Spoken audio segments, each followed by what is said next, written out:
नमस्कार, मैं हूं माही सिंह और आप देख रहे हैं नेक्स्ट 9 न्यूज। उत्तर प्रदेश में कई ऐसे चेहरे रहे हैं जिनको लेकर अब फिर से कवायद चालू हो गई। जी हां, अब अगर बात की जाए पल्लवी पटेल की, स्वामी प्रसाद मौर्य की, ओवैसी की, तो माना यह जा रहा है कि आने वाले दिनों में इन तीनों का एक साथ होना कहीं ना कहीं सभी पार्टियों के लिए बड़ा खतरा बन सकता है। अगर ये पार्टी किसी को समर्थन दे देती है, चाहे मायावती हो या आजाद हो, तो ओबीसी वोट बैंक का, दलित वोट बैंक का जो समीकरण है, मुस्लिम वोट बैंक का समीकरण है, वो बिगड़ता हुआ नजर आ सकता है। और आखिरकार उसका नतीजा किसके पक्ष में जाएगा, ये भी देखना कहीं ना कहीं बेहद दिलचस्प होगा। अगर पूरी रणनीति को समझा जाए तो माना यह जा रहा है कि स्वामी प्रसाद मौर्य और पल्लवी पटेल लगातार मायावती की पार्टी यानी बीएसपी में जाने की संपूर्ण कोशिश करते हुए नजर आ रहे हैं। लेकिन उसका कितना असर मायावती के ऊपर पड़ेगा, क्योंकि मायावती भले ही अभी पार्टी के मुसीबतों से जूझ रही हो,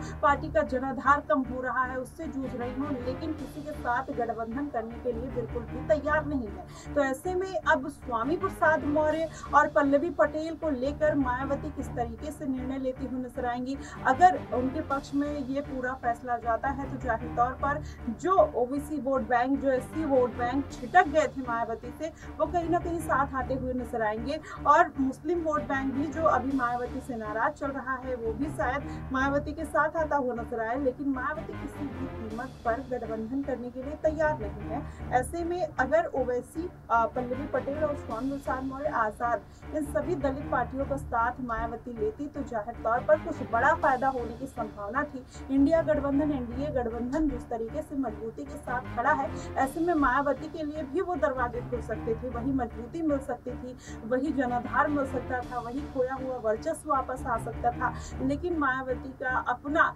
एक जो तरीका है राजनीति करने का, कहीं ना कहीं उनके ऊपर भारी पड़ता हुआ नजर आ रहा है। अब ऐसे में अगर पूरा समीकरण की बात की जाए तो कहा यह जा रहा है कि 432 सीटों पर प्रत्याशी लोकसभा चुनाव में उतारे थे, और इस बार हरियाणा में जिस तरीके से मायावती एक भी सीट नहीं निकाल पाती हैं, तो ऐसे में कहीं ना कहीं क्वेश्चन मार्क जो है उनके ऊपर लग रहा है। और ये क्वेश्चन मार्क अगर इस बार के उपचुनाव में पुख्ता हो गया तो जाहिर तौर पर 2027 का विधानसभा चुनाव मायावती के लिए अकेले लड़ना मुश्किल हो जाएगा। वहीं पर अगर देखा जाए तो बिहार में भी तार ठोकने की तैयारी है, महाराष्ट्र में भी मायावती अपने पैर पसारने की तैयारी कर चुकी हैं। उन्होंने कहा है कि सभी सीटों पर अपने प्रत्याशी उतारेंगी और अकेले ही चुनावी मैदान में उतरेंगी।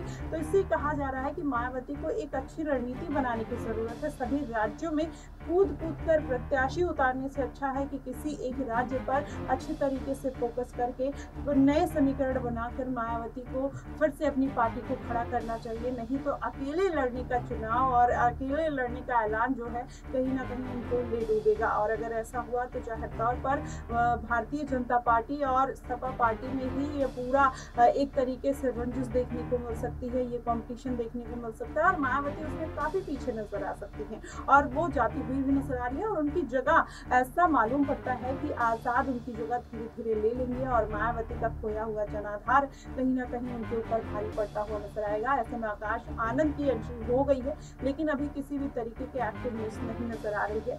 सुर बदल गए हैं, तेवर बदल गए हैं, लेकिन अंदाज अभी भी आकाश आनंद का वही है, भारतीय जनता पार्टी पर निशाना साधना। अब ऐसे में स्वामी प्रसाद मौर्य और पल्लवी पटेल का अगर मायावती को साथ मिलता है तो जाहिर तौर पर समीकरण में बड़े बदलाव देखने को मिल सकते हैं। अब इसका कितना नुकसान अखिलेश यादव को देखने को मिलेगा, ये तो बड़ी बात होगी। लेकिन अभी अखिलेश यादव जिस तरीके से अपनी पार्टी को बेहतरी की तरफ ले जा रहे हैं, शायद मायावती को उसके लिए बहुत मेहनत करने की जरूरत है। फिलहाल इस मुद्दे को लेकर आपका क्या कुछ कहना है, कमेंट बॉक्स में जरूर बताइएगा। फिलहाल के लिए बस इतना ही। देश और दुनिया की तमाम खबरों के लिए हमारे साथ बने रहिएगा। Next time.